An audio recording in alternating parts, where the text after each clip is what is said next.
Welcome back to the studio. I'm just getting out here today and I was bringing in some stuff from the house and I have a question already. I already have a question for today. My first question for today, because I know I'm going to have more, is how many of you buy backings just because they're on sale?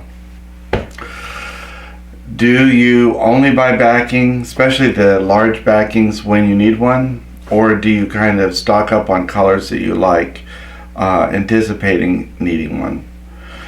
I just got in a shipment personally of some Appliques that I bought solely because they were on sale. These are extra wide backings. They're 115 inches instead of 108. And sometimes that extra inches comes in really handy.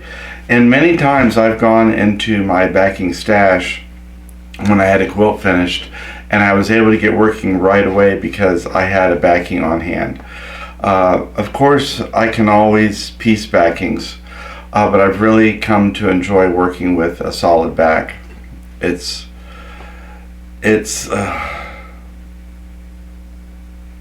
I don't know what the word is. Luxurious, I guess. It's a bonus. It's a plus. So I was just curious if anybody else does like impulse shopping because something's on sale. What we're going to be doing today is another one of the Christmas appliques. This is a real cute elf one. It's called Santa's Little Helper Elf Special Delivery. This particular one is in dot fabric. Most of our appliques come in either retro dots or in batik. And this particular one's dots. And a few months back I went to a store, a local quilt shop, and I bought I took a bunch of the kits and I found backings that I thought would work really good for backgrounds for each of the kits, and so I have those set aside so when I want to do a project quick for me, I can just pull out one of these. I already have them washed and dried. I always wash my cotton. And I have this ready to go.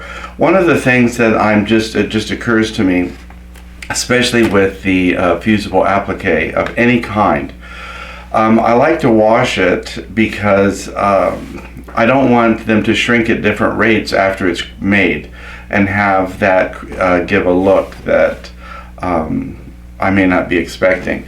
So I always wash my background fabric, and really I wash everything except for silk.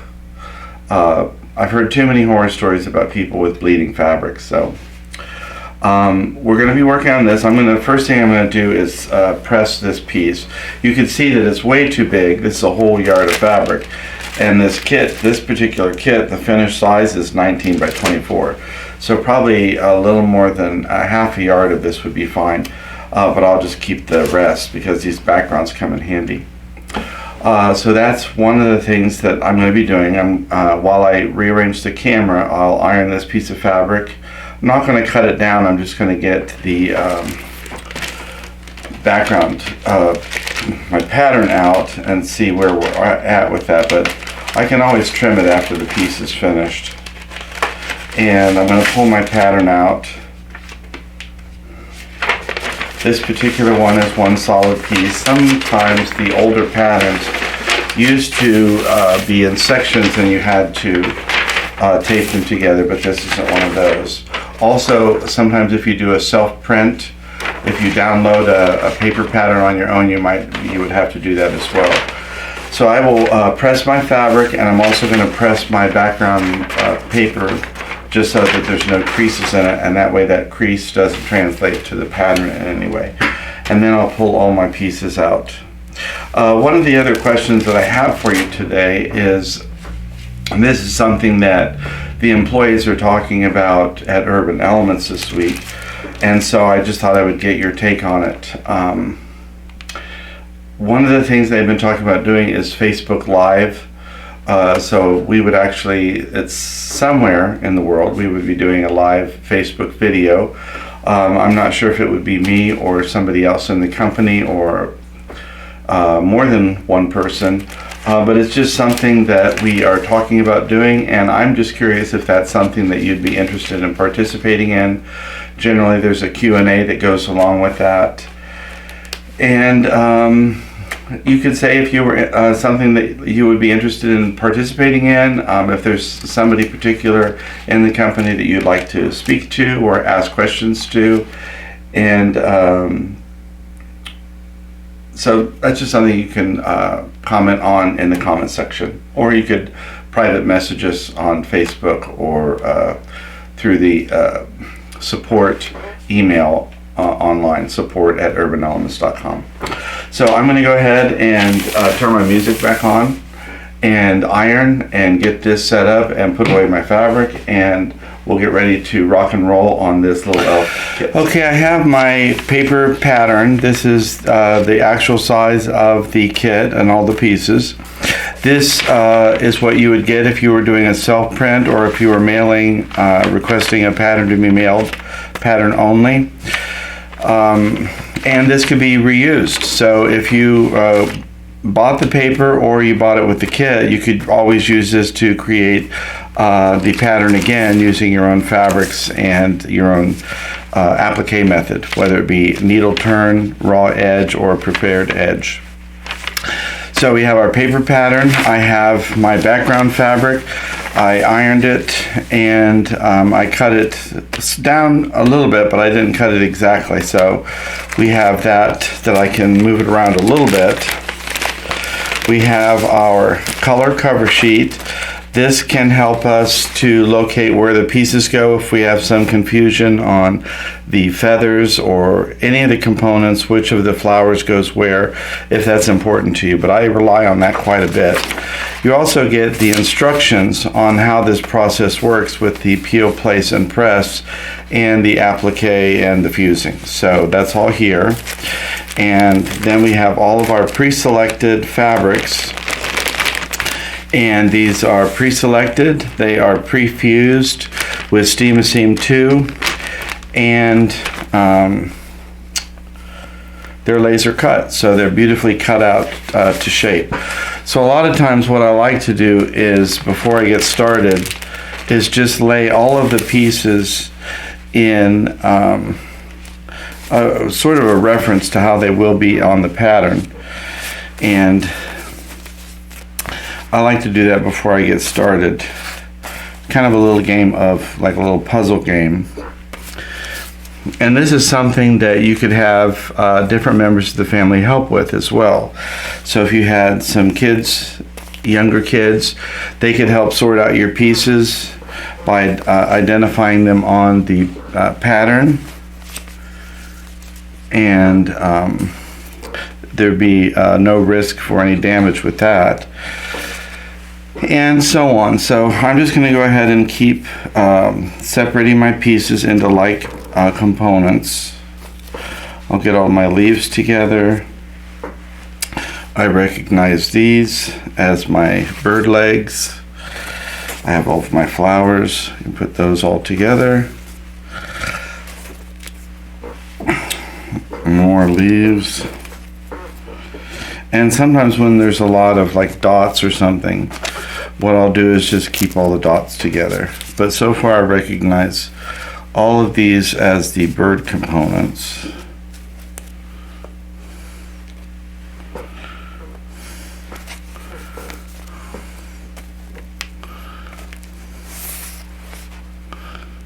A little beak. It's one of the smallest pieces in the kit. And this was packed by Vicky. I've only ever had one package that wasn't packed by Vicky, so Vicky must be a very busy woman.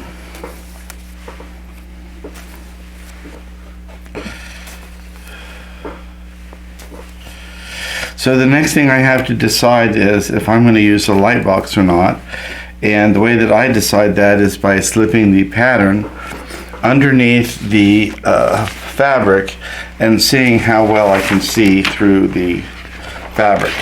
This is a very light background, and it looks like I could do this without the light box today, but I will look through the camera as well and make that determination. So I'm going to pause for a second, look through the camera, and make a decision.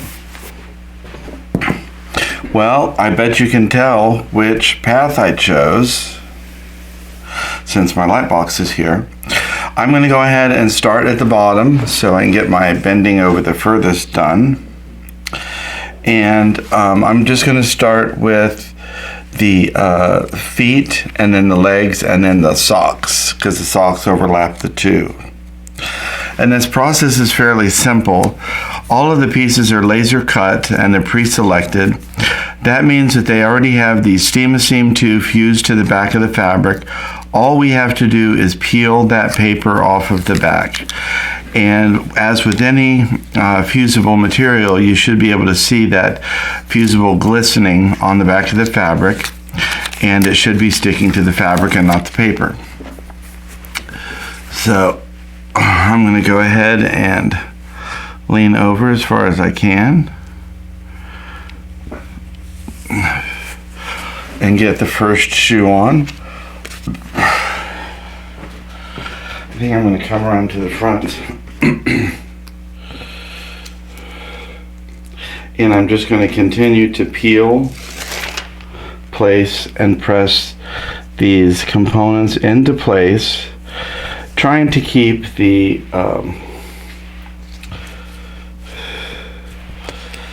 fabric from moving and the pattern from moving.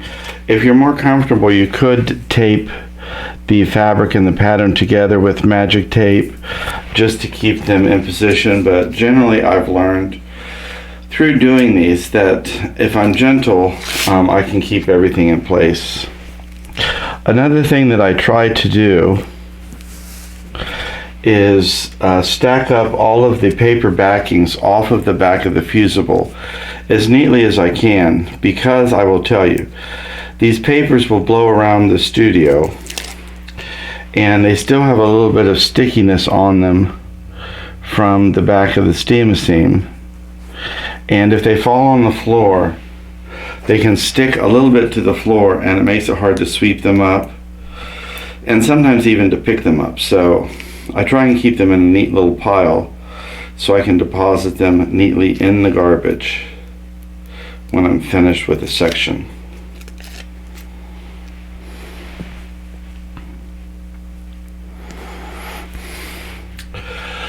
I'm looking over at the color guide. I can see that we have orange balls on the end of our toes. And the circles you do kind of want to be careful with. Out of all of the shapes, those are the ones that are most likely to fray a little bit. So you do want to be careful as you're bending that edge over.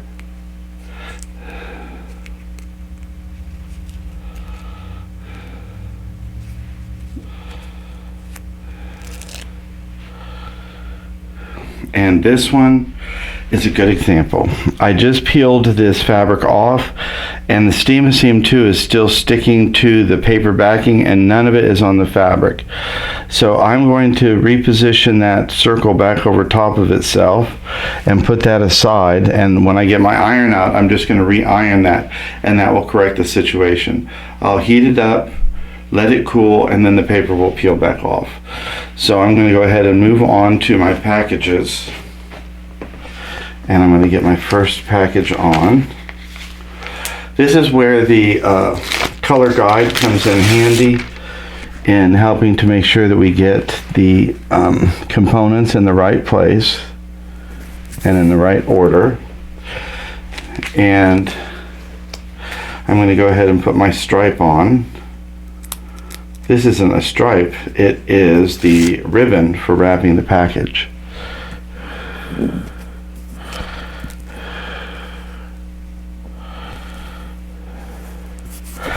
Sometimes when you have compound pieces like the ribbon on top of the box, it's hard to see through all of those layers. So sometimes you could just put a piece like this box on the paper pattern separately and put the ribbon on it.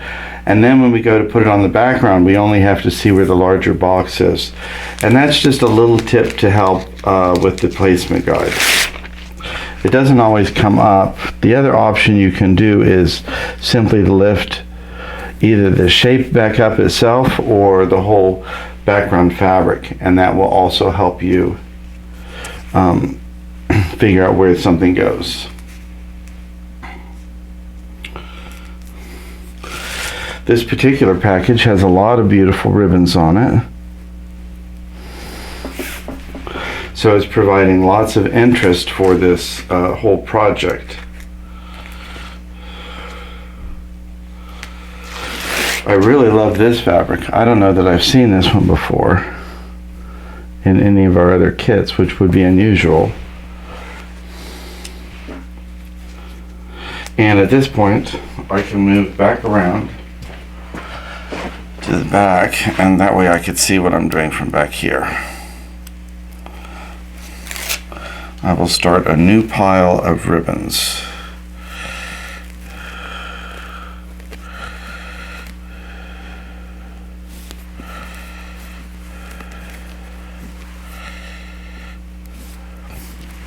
And if you were off a little bit on the placement of one of your ribbons, or if you wanted to change it altogether, you certainly could do that.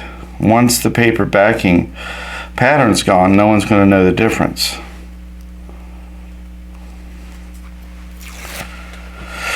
This is the kind of thing I think would be really fun with other family members to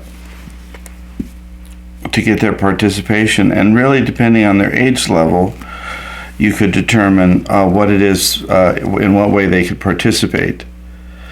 Some kids are very dexterous, and it wouldn't be a problem at all for them to peel the paper backing off and help you get them into the location. Because we use Steam-A-Seam 2, all of these pieces are repositionable. So if they helped get them in place, and then just before you fused them, you altered a few of the placements to your satisfaction, you could certainly do that. Some may not be able to handle the small pieces, so you could just have them make it like a puzzle and just put the whole piece on the paper backing leaving the paper in place, and then later you could go ahead and peel the paper off and put them on the quilt fabric. And as I say quilt fabric, that reminds me that this material could be fused on a wide variety of substrates. So you could certainly put it on fabric like we're doing today, but you could also fuse this onto wood, metal, glass, canvas, burlap, anything that you could put heat to in the mode of either the iron or a blow dryer. We have used the blow dryer to put it onto like a lampshade and had this material on the lampshade rather than just onto the fabric. So you could do that as well. If you're using a blow dryer, you just would use a little bit of mist of water, and then after you've heated it up, just hold it in place with like a tea towel.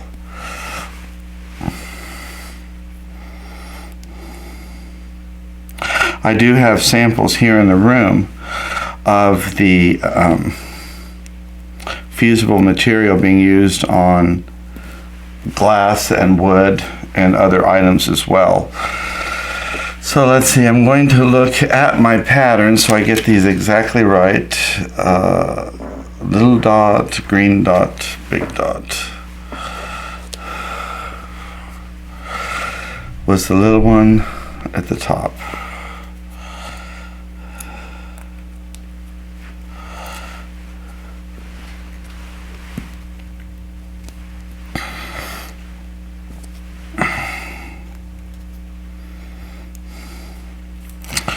I always think it would be fun also, like if you were going to give a gift, you could have a family member helping you with this and then go ahead and finish it off and then give it to them as a gift. It could be either a brother or sister or aunts or grandkids. After they finished helping you get all the pieces in place and it fused, you could go ahead and then quilt it off and then later give it to them as a present. And it would be a present that I think would be more meaningful because they helped in creating it. So I'm going to wait for the eye because I don't know which color dot goes there yet. This is the one. Sometimes when I am not exactly sure, I do the process of elimination. And now I could do some of the flowers.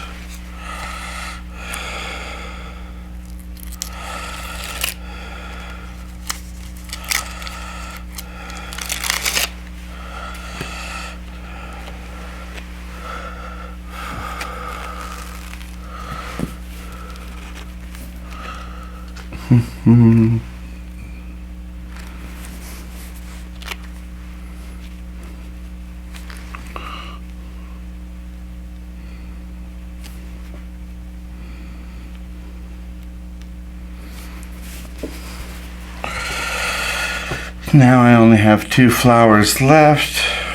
The bigger one goes in the back. If you were here, I would be talking to myself even more.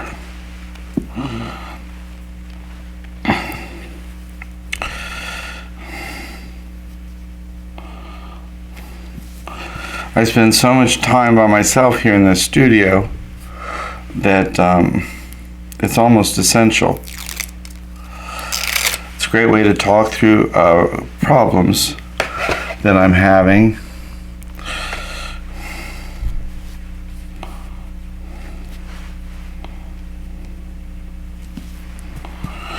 And now we can put our dots on.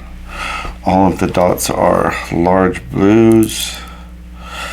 By using up my blue dots, I'm eliminating the possibility for the one I have a question about.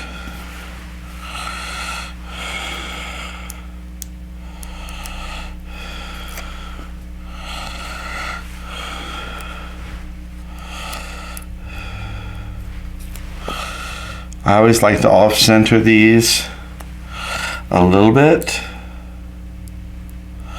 It makes them look a little more quirkish.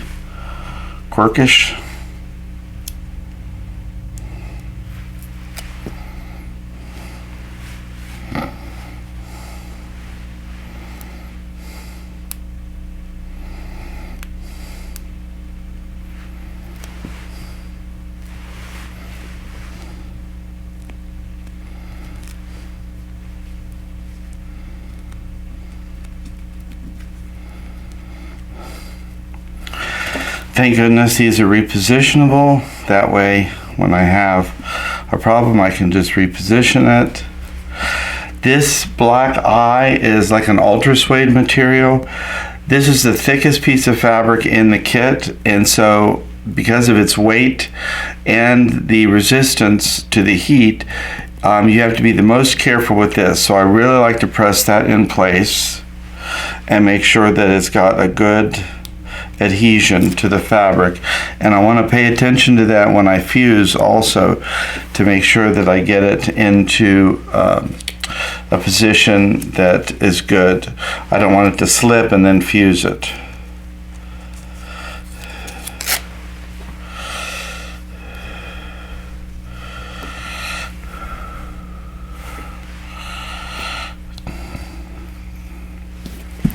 Now on these leaves, we have both left and right facing versions of each of the colors. So you really want to pay attention to which way you have one located. Also, because this slit is on the bottom of the leaf, I always start peeling at the top, and that way the paper peels off easier than trying to go through the slit the wrong way.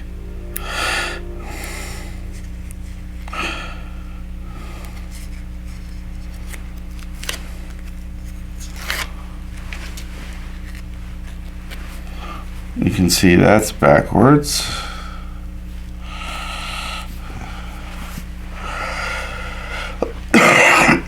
Another thing I can tell you, if you're having trouble getting a piece off, you could always use a sharp object like a flower head pen or a seam ripper and score the paper backing.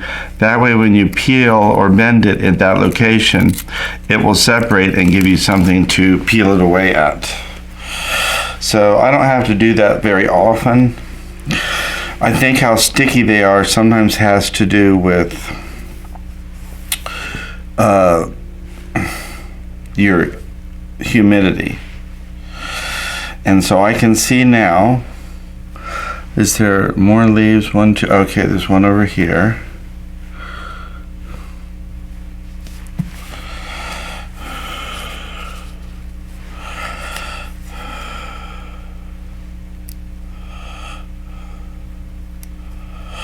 I'm down to my last 2 leaves and the one little pom-pom on the elf slipper.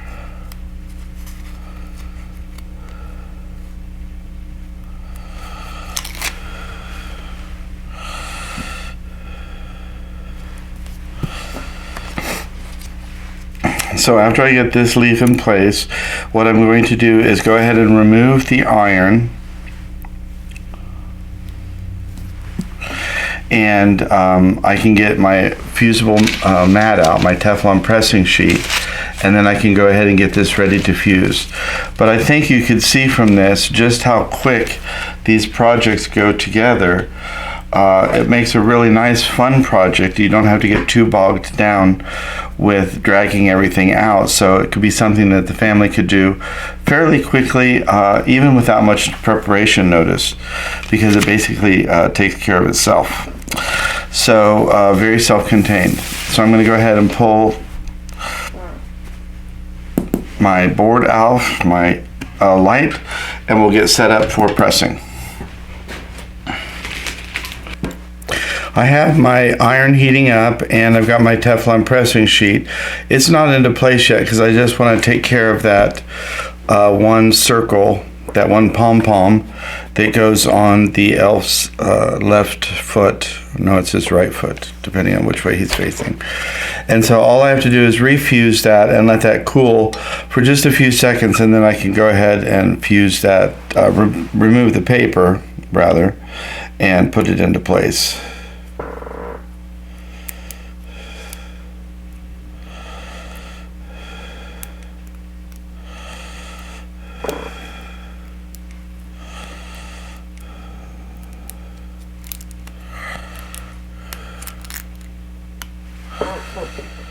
And just that fast, I was ready to peel it. So we're ready to go ahead and get to the fusing. One thing I always like to do is just feel my way across, make sure everything's flat. I like to just give it a look from the right side up, because I was working upside down, and seeing if there's anything that I want to readdress before I go ahead and get ready to fuse. One thing I'm going to say, I really love this fabric. This is a Riley Blake fabric that I chose for the background, and it really pulled in all of the colors from the applique shapes. So I'm really happy with that. It looks amazing, as well as all of the fabric choices that are already made in the kit. And that all comes down to Patricia Ritter. She does all of that.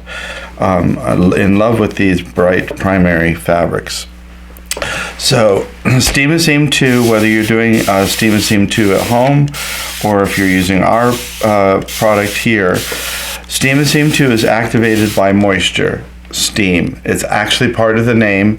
It's absolutely essential in the fusing to be complete and absolutely required. So I'm going to go ahead. I don't keep moisture in my iron. That way I don't have to replace the iron when it starts leaking, because it's never going to leak because there's never any water in it. I also don't like when the iron decides to self-clean right in the middle of your project and it sputters on your background. And I just like the control I get with the spray bottle. So I just use a spray bottle with regular water, and I use that to activate the steam in the Steam and Seam 2. Sometimes I get antsy when I'm doing these videos because I feel like both that I have to keep talking and that I have to keep moving. So if I'm sitting still for a minute, I feel like there's an alarm going off in my head saying move, move, move. And when I'm not talking, I feel like there's another alarm going off in my head saying dead air, dead air. So I have to remind myself to be patient because there is patience required in fusing. The heat of this iron has to transfer through the Teflon pressing sheet, which does add some resistance to that heat transfer. And it has to transfer through each of the layers of the fabric. So if there's a ribbon on the box, it has to go through the ribbon, through the Steam-A-Seam 2 of the ribbon, through the box, through the Steam-A-Seam 2 of the box, and then to the background.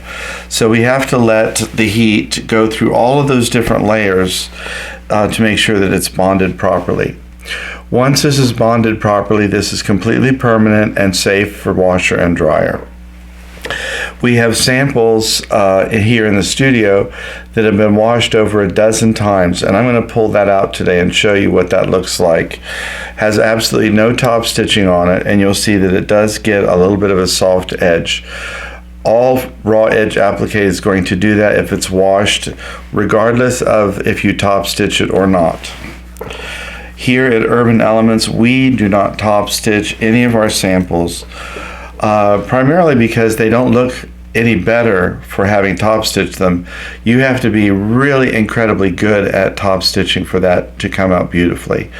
And the other thing is it's simply not required. The Steam-A-Seam 2 is permanent if it's fused properly at this point. The one clue that you could get, and it's kind of hindsight at that point, but if you are quilting through a sample, or if you are top stitching and you're getting a lot of gumming on the needle as you're working with that project, that's an indication that you did not fuse properly at this stage. If you use the moisture as it is required and the proper amount of heat, there will be no residual Steam-A-Seam 2 to come out of the project and get stuck onto your sewing or quilting needle. So that's a really good thing to keep an eye out for as you're working with a project. If you're working for customers and you're getting lots of gumming, that's something that you could make a note and let them know that when they are at this phase of the process that they have to use both steam and time to make sure that it's properly fused. Any fusible material has to be bonded properly or it won't work. So this Steam-A-Seam 2, if you're using your own Steam-A-Seam 2 from the store with your own raw edge project, it still requires steam and it still requires a certain amount of time to let that heat transfer. Now, as I am working, I know I'm talking a lot and moving my iron too much, but I just want to say a couple things about the pressing sheet. The pressing sheet is keeping my iron off of the fabric, so I don't have any chance of scorching the background fabric.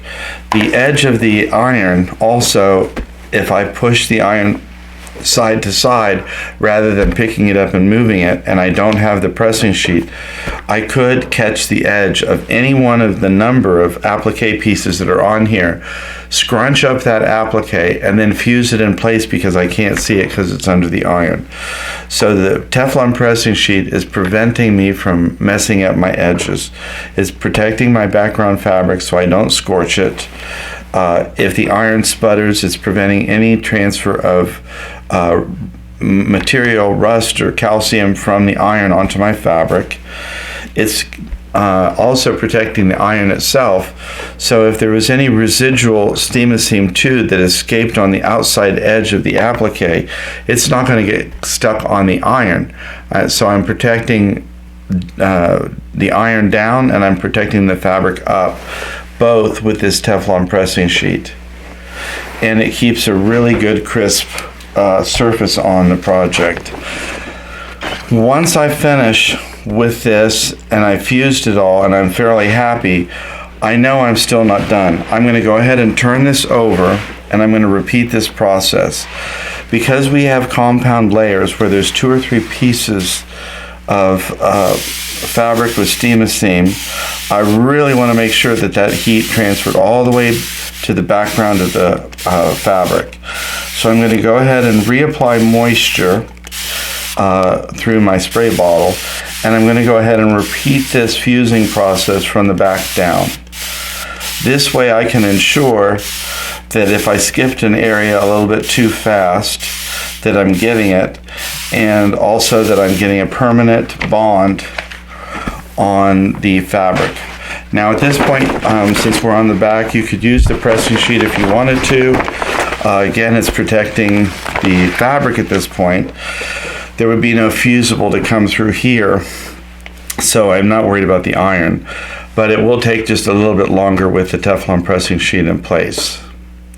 The Teflon pressing sheet also traps in the heat.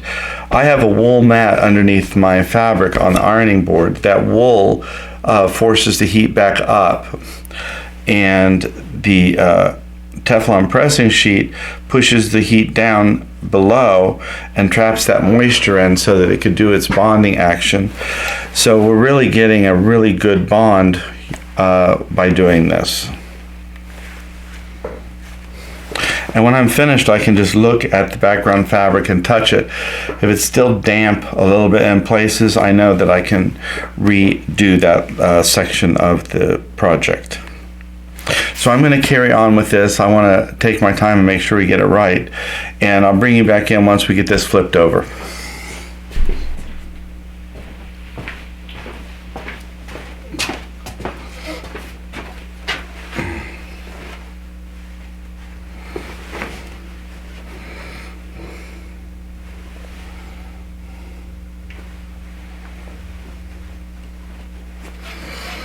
Well, I like the way it turned out. Thought I had the sound off for a second, didn't you? I think this would be really cute if you made it like for the door. It could be a door inside the house, or it even could be a door for the outside of the house if you had like an enclosed porch or something. I actually do have an enclosed porch, and I have a quilt that's outside all the time. One of the things, I mean, basically this is finished now as far as the kit goes, but you could certainly add an inner and outer border to this if you wanted to go ahead and make it for a wall hanging. You could make an oblong pillow. You could make a big knapsack out of it. I think it would be good on like wood fencing if you wanted to make kind of a plaque for the house, inside the house, because this will fuse on just about anything. So there's a lot of options to how to finish it. I haven't selected my fabrics yet for the inner and outer border. That will certainly be what I do. Probably will look for something very much like the stripe for my inner border, and I'll run that the long way, you know, the jagged way, so you can see all the different colors. But I don't know. I could look for something black with the color on it for the outside border, but I just haven't decided yet, so I'm not going to torture you with that. So we'll see this again when it gets ready to go on the quilting machine. But I do want to get some of these Christmas things quilted, even though I'm running out of room here in the studio to put them. That was one of the side effects that we haven't anticipated when we started doing videos once a week. And I think lately we've been posting a little bit more often than that, sometimes twice a week for videos, is how quickly samples were building up in the room, and I really am running out of room to put them. So some of the ones I have made replaced the original one. So we have both the original that we use for packaging, and then I have the one that I made. So at some point I may send back some of the original ones in case shops want to do trunk shows or something. We do offer trunk shows to quilt shops if you are a quilt shop, or you have a quilt shop that you're connected to that you would like to see that in the shop. We can select with you a selection of our samples and send those along with a selection of the matching kits, and you could do a make it and take it or a trunk show at your shop. So that's certainly something that you could do. We've had that ever since we've pretty much been going. And you could contact support@urbanaelements.com and get that rolling if that was something you're interested in. I would think they could get it together fairly quickly, but it may be a little too late for Christmas, just because of shipping is the one component we cannot control. But I think that's all I have for today. I really appreciate you spending time with me here in the studio. I really enjoy looking at your comments and hearing your comments, and we appreciate those people who like us either on Facebook or YouTube, depending on where you're viewing it, and for those that share it. It does increase the circulation of it through the algorithm that both systems use for popularity. Also, let us know what you think about Facebook Live, if that would be something that would be of interest to you. And also, my personal question, I would love to know how many of you buy specifically backing fabrics just because they're on sale, even if you're not ready or have a project for it yet. That's just something I want to know, or if I should feel guilty for stocking up on backings. So, thanks for stopping by today. Make sure you take care of yourself first and foremost. You can't take care of anybody else if you're run down. We need you. So take care of yourself, take care of each other, and we'll see you again next time here in the studio.